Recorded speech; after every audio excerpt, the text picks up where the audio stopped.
This is TWiT. You know who is happy is the crypto industry because they have money, right? And they were not unwilling to spend it. New York Times says the crypto industry spent over $130 million on the election, more even than Elon. It paid off a string of victory for congressional candidates who had expressed support for cryptocurrencies. Bernie Moreno, who's a crypto executive, beat Sherrod Brown in Ohio. It helped that he got a $40 million donation from the cryptocurrency industry in the weeks before the election. Yeah. The crypto army is striking, says Tyler Winklevoss. A spokesman for the leading crypto super PAC blasted out the Ohio results in an email with the subject line, "Crypto's big bet pays off." Am I crazy, or is 130 million not that much money? In politics, it is. It's amazingly cheap to buy government. In the down ballot ones, I mean, it's $1 billion to get elected president. Right. But in the down ballot, because they're local, I think you don't have to spend quite as much. But 130 million is a big percentage of 1 billion. I mean, that's a lot of additional money. I think that if you want to look at how the U.S. will be under Trump, I think we just need to look at El Salvador. Right, Bukele there, of course. They legalized Bitcoin as a. They made it their currency. Exactly. They didn't want the dollar anymore. They still use the dollar mostly. Most Salvadorans aren't really. Well, that's involved a measure of its failure, right? I mean, that wasn't Bukele's plan. Right, but I mean, it's the most Bitcoin friendly country.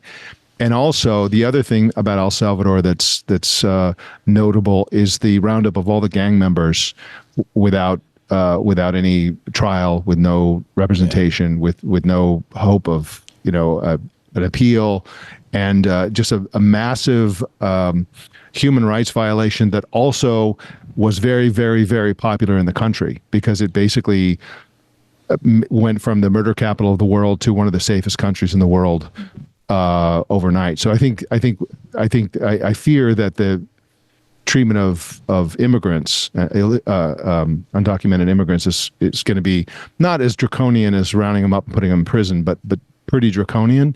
And so I think that we're going to kind of look a bit like El Salvador, possibly. Combination of Bitcoin and heavy-handed law enforcement. I know you've spent a lot of time in El. That's my fault. That's the wrong button. That was an accidental moral panic. An accidental moral Sorry panic. about that. That's what a moral panic sounds like. What's the interest in crypto? Because it has been objectively bad business. I mean, my crypto wallet is not looking good. I didn't put that much in it. It was an experiment, but it's still not recouped. You just didn't put your money in the right crypto. That's all.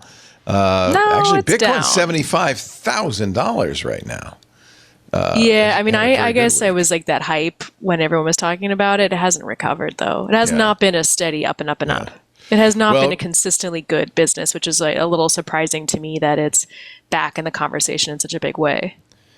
Well, there are people who made quite a bit of money, and they're making sure it stays in the conversation, like the Winklevoss twins. There is a tracker, according to the New York Times, called Stand with Crypto, an industry group that vets politicians. They say 253 pro-crypto candidates have been elected to the House of Representatives, compared to 115 anti-crypto candidates. That's a pretty good majority.